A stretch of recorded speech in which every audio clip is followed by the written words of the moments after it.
В това видео ще видите как да настроите часа и датата на Casio G-Shock GMS 2100. Часовник разполага с 4 бутона, горе вляво бутон A, горе вдясно бутон B, долу вляво бутон C и долу вдясно бутон D.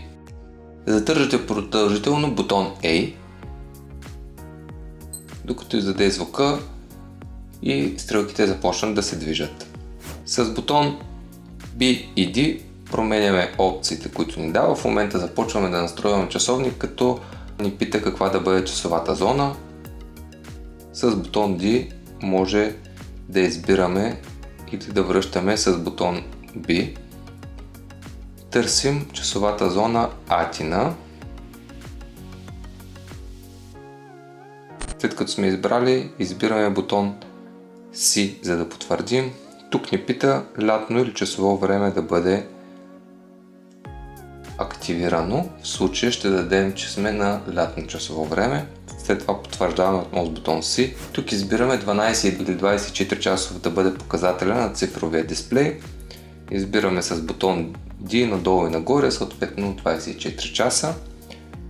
Натискаме бутон C.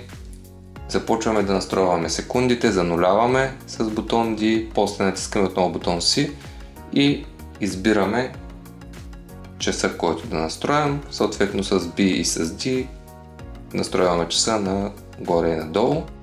След като изберем часа, натискаме бутон C и преминаваме на минутите.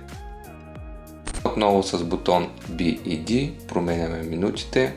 Потвърждаваме с бутон C, избираме годината. Тя е 24-та, така че продължаваме. Потвърждаваме с бутон C, избираме кой е месеца. Отново с бутоните B и D избираме месеца. С бутон C потвърждаваме и избираме и деня от месеца. След като сме го избрали, натискаме отново бутон C. Може да спрем звуците на часовника или да ги оставим. Продължаваме с бутон C. Тук избираме за 1 секунда или за 3 секунди да бъде осветлението на подсветката.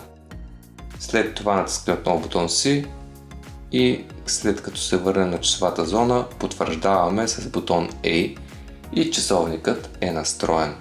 Изчаквате стрелките да вземат правилната позиция и вече може да използвате вашия часовник Casio G-Shock.